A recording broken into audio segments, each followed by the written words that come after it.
Welcome to Kiss Kiss Bang Bang, the big butch manly pop culture podcast that's taken a few too many blows to the head, if you know what I mean. I'm Shane Holland. And I'm Andrew Wheeler. Today we are talking about A Knight of the Seven Kingdoms, the six-episode fantasy drama series created by Ira Parker and George R. Martin. The series stars Peter Claffey as Sir Duncan the Tall and Dexter Soul Ansel as his Squire Egg, and also features Daniel Ings, Tamsin Crawford, Finn Bennett, and Henry Ashton. This is a prequel series to Game of Thrones.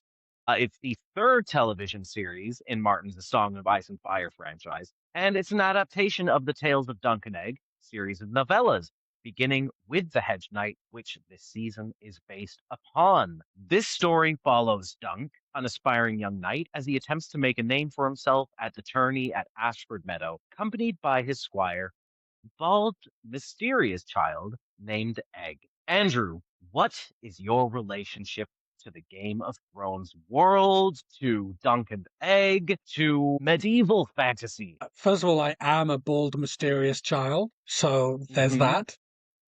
And I'm a Yeah, ginger, no, blue-eyed, 6'5" rugby player. boy, our relationship would be different if you were, darling. I would be clinging onto your leg like Punch the Monkey. I watched the original Game of Thrones. I've never read any of George R. Martin's books. I've never been a big fantasy reader, though I have written fantasy, and I write a lot in the D&D sphere. But like the size and heft of those books has always intimidated me. So I've always enjoyed my fantasy through TV and movies. A big Harryhausen fan growing up. Like that was my comfort watch, Clash of the Titans or Sinbad. Harry Hamlin, Lisa Rinna's husband. So yeah, fantasy has always been something I watched rather than something I read for the most part. So therefore, perfect for the Game of Thrones-iverse. But of course, Game of Thrones was troubled, and House of the Dragon feels a bit like watching a PowerPoint presentation of annotations. So it was honestly a relief to enjoy this show as much as I did. And I think it has been reinvigorating. And a big part of that is that it steps away from all the throne room intrigues and actually shows you some characters worth supporting and cheering for. I knew Peter Claffey before the show. He was in a show called Wreck, where he and an actor named James Foon, who is now in Bridgerton, were the two great discoveries for me as a man enjoyer. But yeah, I don't know this work particularly, but I love Asterix and Obelix growing up. That's a big guy, little guy combo. I see myself in C-3PO and R2-D2. That's a big guy, little guy combo. Timon and Pumbaa were the first explicitly gay characters in a Disney movie. Yeah, it's on Joel's. Not looking. And I love Fafford and the Grey Mouser. Mike Mignola did a really good comic adaptation of the stories of Fafford and the Grey Mouser by Fritz Lieber, which is very similar in terms of the big guy, little guy, short stories, adventures, ... What about you? What's your relationship with all of this Michigas? I have loved fantasy and science fiction since, like, as soon as I learned how to read. And I So a read, couple of weeks. yeah, it's been at least a few days. I read Lord of the Rings as soon as I could. And I picked up Game of Thrones in my late 20s. I'd never heard of it up until then, but a cousin told me about it, told me I'd love it. And this was before the show had started. So I was a huge fan of both the novels and the show when it first came out. I was like one of those all-in people, and like everyone, was severely disappointed in the storytelling in the last 3.5 seasons. But I still stand by the initial work. I think those first 3.5 seasons are fantastic television. I think the novels are incredible and give life to the world in a way that the relatively short television adaptation could never. I've not read any of the novellas or the compendiums or the backstories, but I do kind of love that with this edition, it feels like it's becoming a sandbox. And as long as we don't make it an overblown sandbox like Star Wars, then I think we have a good thing going. Like this is a universe where we can tell different kinds of tales. And I think this show proves that. House of the Dragon, I enjoy the actors, like the Oh, two lead women, or sorry, the lead woman and the non-binary person whose names right. are just escaping me right now. They're fantastic. They're really incredible on that show, and they make it worth watching. And this, I feel like the lead actors are making it worth watching as well, but also the story is tight and funny. Like, it has some real laughs that I was not expecting to have, especially after years of watching people being beheaded and murdered and sexually assaulted and psychologically warfare. Like, this is refreshing. And it's not to say that this doesn't have that. It's just it's a different scale and it's a different focus and it feels good.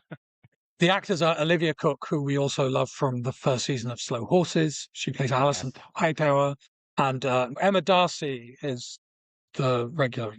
Outspokenly non-binary Yes. and always shows up on the red carpet in fabulous suits, and I love them for Um. that. All right. Yeah, the women on this show. There are some sex workers. We love that. Carla Harrison Hodges, Benny, Rowan Robinson as Red, the sort of wise, sagacious sex workers with the red wigs. Great. Yep. Tanzin Crawford as Tansel Too Tall. How you find a Tanzin to play a Tansel, I don't know. That seems like serendipity. Or a Puppet lack of shows are better imagination, than casting. anything I've ever seen in real life. So how is that possible?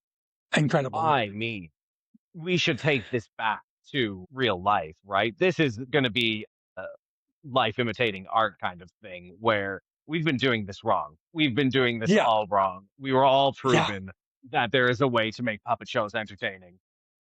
I mean, maybe they do this at Cirque du Soleil and I don't go to those, so I don't know, but yeah, mind blown. Love Tansel. Yeah. Love. I kind of love the fact that even though it does stop us having, it's one of the things hindering the number of women in the show. The fact that you just know that he's not going to find the one. He's just going to keep having these short assignations that as the story continues, like not based on any spoilers, but just based on the character archetype. But it does mean that there are very few women, and the only other one of great import to the story is Chloe Lear as Rafe, the childhood friend. And I didn't like the flashbacks. I didn't enjoy the flashbacks. At all? Any of them? The childhood ones I didn't enjoy Okay, yeah. Fair. because they were right in the middle of the big battle scene, and it's like, really, you're doing this now? Yeah. I'm a simple man. Would it have been effective to put that in episode 1? Maybe Maybe, but it might have where slowed it it was down though. but think it would have slowed it down no matter where it was, right? Yeah, I think that's true because it was like But I 25 didn't. minutes. Yeah, it's a long backstory, and each Oh, episode is only half an hour to 40 yeah, minutes tops, which, again, refreshing after great. years and years of prestige television that is over 60 minutes an episode. To have something digestible like this was nice. Even uh, real sidebar, Star Trek is doing this lately as well with Starfleet Academy, and their episodes are not longer than 45 minutes. And it's like, oh, yes, this is the tight storytelling I needed and forgot existed in the world. Rafe, I felt, yeah, that was a tough story to watch. Yeah, awful. Yeah. Yeah, more violence against women. Yeah, the fact that the women exist in the story mainly to be victims of violence, that is rough. I really hope they have some more female characters in subsequent seasons. The only people who really sort of navigate it, you know how I love a glamour cockroach, and that is what sex workers in this show seem to be. Women who Yes. survive through everything by being beautiful and really keeping their wits sharp. So yeah, the Mm. sex workers were great. Yes. The reveal in the last episode that I think it was Red who uh kind of hooked up Snare the with man. she found a man who had money and a title, and miraculously she was pregnant the next day. Really, really beautiful choice. Yeah. God bless her. That's survival, baby. But Yeah. yeah, this whole show feels like a step backwards from the strength of female characters that we had in Game of Thrones and House of the Dragon. Yeah. Like Women are just side characters in this universe so far. Now, Game of Thrones was great about introducing the world to Brienne of Tar. What's her name? Daenerys, until she went off the boil. Daenerys, Sansa. Sansa. Oh, Sansa. I love Sansa. I'm a Sansa partisan. I will go down fighting for Sansa. Oh, Sansa's great. Don't get me wrong. Love Sansa. The way that the show treated her in the second to Yeah, last no. season is one of the most disgusting things. And Sophie Turner said she will never watch another Game of Thrones property again as long as she lives, and Fair. understandable. But yes, so this universe has strong women, and to not have them here feels like, oh, I think we forgot something, fellas. Yeah. Shout out also to Arya Stark, who is doing really great on this season of RuPaul's Drag Race. We hope that she goes all the way to the end. Come on, Mikey. Okay, let's talk about the boys. Let's. I mean, there's one name on everybody's lips, and it's gonna be Dunk. Oh my god. Peter Claffey is like made to order, gorgeous, big, beefy, beautiful blue eyes, richly coloured red hair, 6'5". Even with a bad haircut, he is a delight to enjoy. And the A character new of Dunk husband has is entered the chat. I mean, Mhm. my God. My God. A rugby player? A rugby player? and a hockey player. And a hockey. Oh, wow. Hockey ascended. Only, God, if If only only it were real good. hockey knew how to capture how we felt about it. Yeah, yet.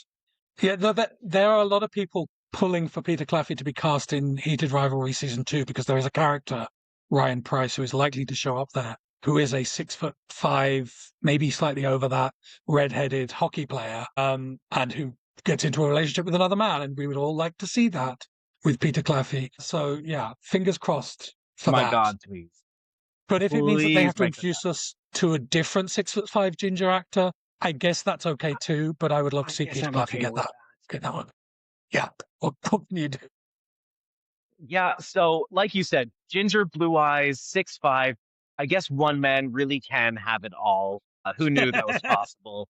But what I love about him is like the way that he plays both anxiety and kindness Yeah. so well. I did not expect a man with his background, his sports background, to be as talented an actor as he is. That's my own Yeah. prejudice, but my God, he is so watchable and he is so good at what he's doing on this show that all all of the little criticisms I have, and women aren't a little criticism, but like it makes up for Women all are of a that. huge criticism. Love that Dunk reads as, I would say, another autistic heartthrob in our world, in our constellation, joining Shane Hollander and self-identifiedly Rob Roush from Traitors. Mhm. It's truly the golden age of the autistic heartthrob, and we love a bit of neurospicy in our spicy. Yeah, 3 cheers. This is a great Three character cheers. and the perfect actor. Like it's so nice to have that synergy. Yeah. There are other hot actors in this show. Oh yes, I want to start with Daniel Ames, who is a loud, boorish, drunken Baratheon who's very into hanging around other men. oh, he sure is. Yeah, Should we save this for later?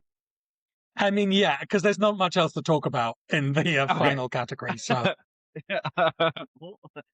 Spoiler alert. Okay, we also have Justice for Hot Targaryens, Finn Bennett playing Arian Targaryen, which great name. yeah, the latest of the bleach blonde psycho Targaryens. I saw a meme about, I think it was HBO posted it, that was like, if this is your type of man, you need to get help. And it was 4 different bleach blonde Targaryens. But 2 of them were the House of the Dragon, the boys, Matt Smith and the one that looks like Matt Smith. One was Harry Right. Lloyd, who has been a crush of mine for years, but I would say is least sexy as a Targaryen with a bad wig. Yeah. Much sexier with his own natural brown hair. The only time I have found a Targaryen truly like pants-droppingly hot is Finn Bennett in this role. Agreed. I would make the worst decisions for this man, and I would pay the absolute consequences. And I think the bleach blonde does make him hotter. I agree. Oh, I was gonna say the same thing. I saw him out of drag, and I yeah. was like, "Okay." And, it is all to do with that, like, demon twink energy, that Mm. homosexual crisis bottle blonde is so perfectly fitting for his, like, sharp features, and I mean, like, he's got a Yeah. chin and cheekbones that could cut glass, and I'm here for it. Plus the glass. We also have Wade Briggs as the very bitchy Sir Roland, and he's allowed to be Yes. bitchy because he's so damn fine. He's gorgeous. Wade Briggs, I now follow on Instagram. That's always the surest sign of success. Yeah, he was great. I was so sad we didn't get to see more of him in it. Like, there's the conversation in the stable, and then what? Like, he's on the other side of the fight of the seven, but you don't That's get to see it. anyone in that. And you see him from like a distance wearing his white armor at the funeral scene, and it's like, no, I need this man back in my life. I hope, like, we know there are only like 3, 4 Hedge Knight stories, Mhm. and they're clearly like they're going to do them all as like 6 season episodes.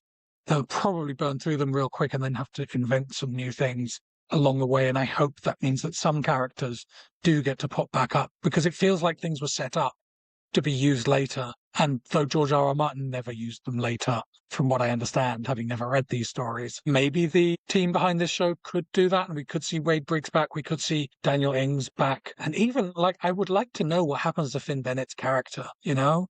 Yeah, But maybe we won't. and maybe that will be the beauty of this show is that we get some amazing, like, star roles for one Yeah, season, and then these actors will go off to do their own thing by getting the Game of Thrones bump. yeah. I will also shout out Ross Anderson as Sir Humphrey Harding, Oscar Morgan as Prince Valar Targaryen, Bill Ward as Mm. Sir Donald of Duskendale. There's a lot of fine candy to enjoy in this show. Yes, there absolutely is. Okay. How did you feel about the music in this wee season? It's such a choice. Choices. Right up front, we get the classic Game of Thrones theme used for a toilet humor gag that I did not enjoy. Okay. I I mean, get that we get to see first we're Peter Claffey's introduced butt. to one we're I was gonna say, we're introduced to one of the hottest characters to ever grace this universe, and then he immediately bends over and launches fecal matter at us. And that was upsetting, but we did get to see it. But I We get to see his butt in nicer circumstances later. So, this is true. I like that this show was unafraid to play with the formula a bit. mm, I particularly liked it in that last episode where we yeah. get a noir jazz opening just to hammer how down in the dumps he is. I thought that was hilarious. And then we end with a surprisingly poignant folk ballad, which which also caught me by surprise and I loved. Mm. And I want more of this. I don't need Mumford and Sons showing up at the Red Wedding playing fiddles to a song I've never heard. I want music that I've heard in this universe because I think that tells the story just as much as the words that were written on the page. Yeah, it's interesting that there's sort of a lot of the musical choices are very distinctly American, even though there's almost no American actors in this cast, or maybe none, actually. I think it's like a rule that Game of Thrones never casts Americans in anything, with the exception of Peter Dinklage. So, yeah, Barely. we get like early on, we get some whimsical fiddle music and folksy whistling, and I'm like, I don't know about this, but it is all very American folk rather than trad fantasy. And so I kind of give it credit for that. And there's one episode where the music is like gothic horror music. So Yes, the choices are wild, and I approve of that, but take us away from the fiddles, please. please. You hate Irish people. Okay, let's Peter Claffey's Irish. the fashion. We could talk a little Poor bit about. people. I mean, this is the fashion. What you and I are wearing, poor people. People love Okay, there were a couple things I liked. The flannel. Baratheon helmet and staff, incredible pieces. Take Yeah. that away from the mustard yellow, though, please. You didn't like it? I kind of like the Ugh, mustard yellow. The tabard, the ugh. cape. I thought the cape was stunning. The The cape fact was, that his I'll antler's give him the staff becomes a crutch, great. great, useful. But I think, and this is it fashion? The height of it for me was that the demon twink gets to wear demon armor. Honestly, Arian has some really cute outfits, including an embroidered cape, a blood red jerkin. But that sort of like Nike swoosh slash Sonic the Hedgehog helmet, Sick. beautiful. In love with that. Really, really. Like, Yeah. I might buy my first Game of Thrones action figure on the back of this show if that Oh, comes out. wow.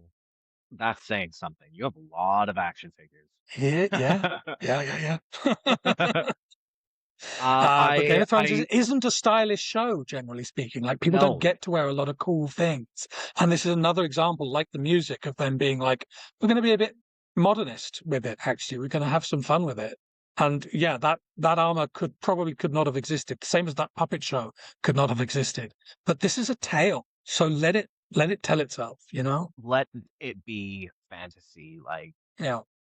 if it is a fantasy world, then let's do fantastic things.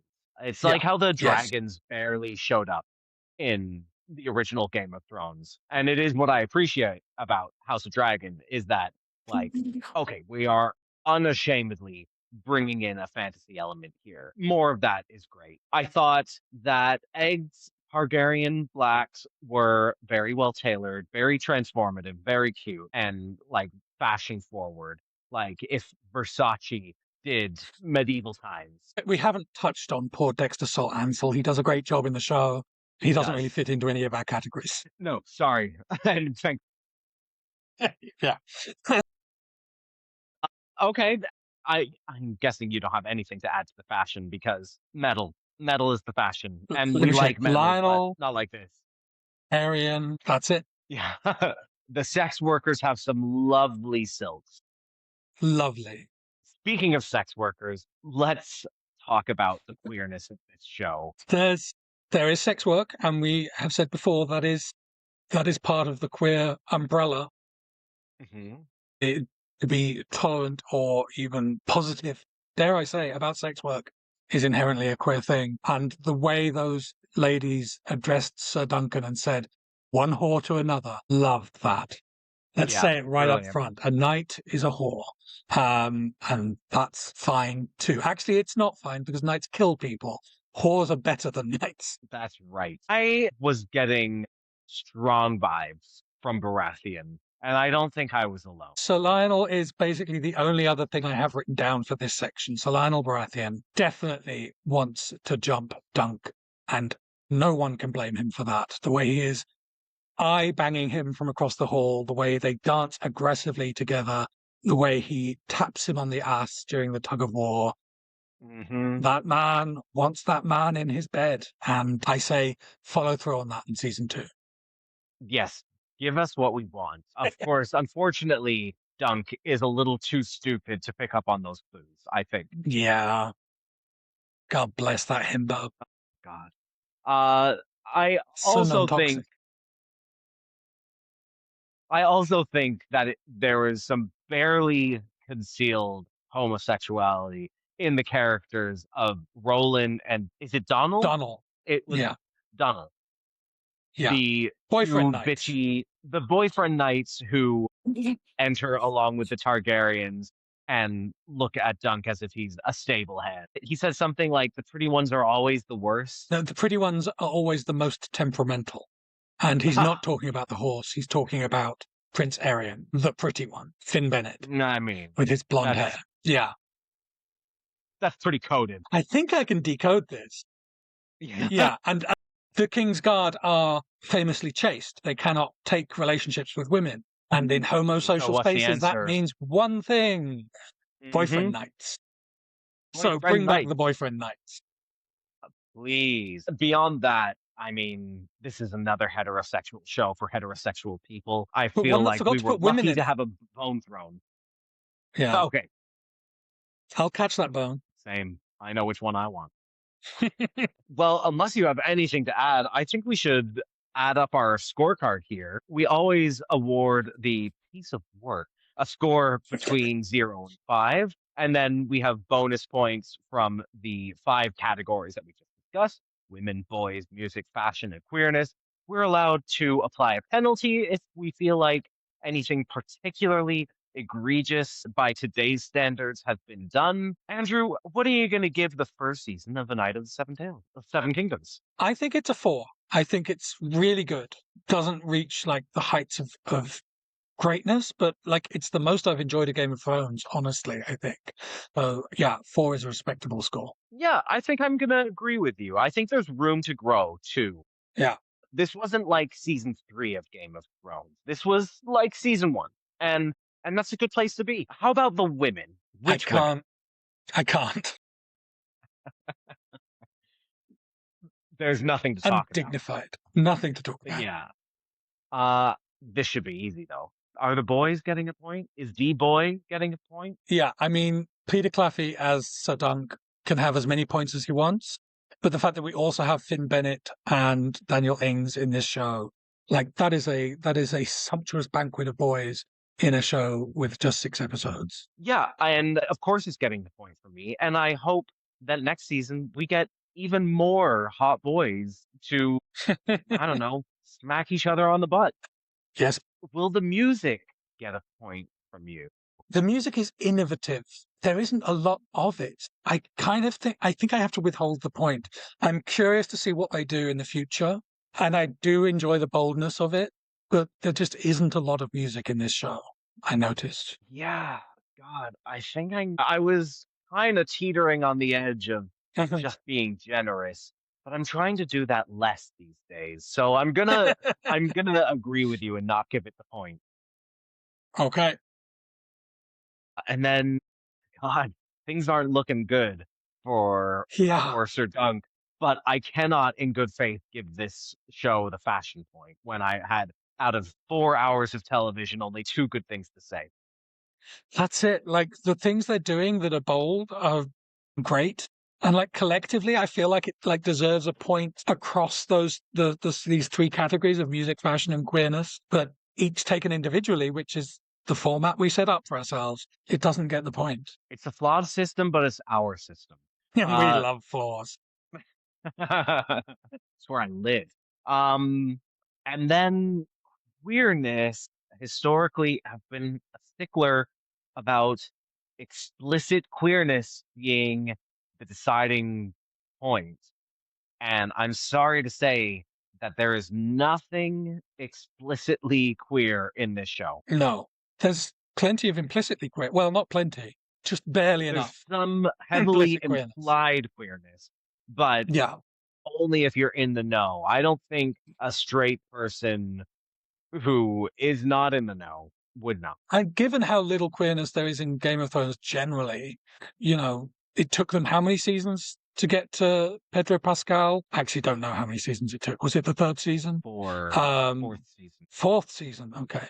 Okay. That's crazy. And Four. yeah, like there were very few same-sex relationships in Game of Thrones. Very few still in House of the Dragon. It's just, I think George R.R. Martin didn't think of it and no one's bothered to add it. So that sucks. That does suck. Are you going to give this show a penalty? I mean, look, there's a lot of sexual assault and violence against women, which is sick to say, but is par for the course for George R.R. Martin. And his shows are beloved by millions. So what does that say about the culture? I don't know. Yeah. Actually, I know exactly I, what it says about the culture. Well, yeah, we know all too well. Yeah, I don't want to give it a penalty. I don't think it transgresses beyond what we're used to, as you said, which is a horrible reality. But it's not like explicitly misogynist. In fact, it's very respectful of the women in terms of how they're treated by most of the other men. Yeah. There are no people of color in the whole show, and that is a problem too. Can you think of one? Yikes. Yikes. Yikes. Not a one. I mean, this was a problem with the original one too, right? Yeah. I almost thank God for House of Dragons for showing us that there are black Targaryens out there. Yes. Yeah. So that's again an issue, but I can't give it a penalty just because it fails to rise above. Yeah, same. So this gives A Knight of the Seven Kingdoms a very poor 5 out of 10, but an enjoyable show. A really Great, enjoyable great book. show. I think one of the best in this universe. Oh, and or it has the potential to be that if it continues on this track. I'm going to propose that we I'm going to make a new graphic for a split ranking system where there are 5 points for the work and 5 points for the queer umbrella. And we will present the information that way. I Co-signed? like it. I Great. co-signed. Yeah. Yeah. Starting today, that's how we're going to present these numbers, because Starting tomorrow. it does get a bit ridiculous. All this stuff that we love, and it's like, yeah, but it's only getting like a 3 out of 10. Oh, Well, if you love our new rating system and you enjoyed this video, please click that like button. Don't forget to subscribe. Tell a couple of friends. And until next time, kiss, kiss. bang bang. If you enjoyed this video, please click the like button and subscribe to this channel. You can follow Kiss Kiss Bang Bang on Instagram, TikTok, Blue Sky, and Letterboxd at KKBBPod, or email us at kisskissbangbangpod@gmail.com. Kiss Kiss Bang Bang is recorded in Toronto on the traditional territory of many nations, including the Mississaugas of the Credit, the Anishinaabeg, the Chippewa, the Haudenosaunee, and the Wendat peoples.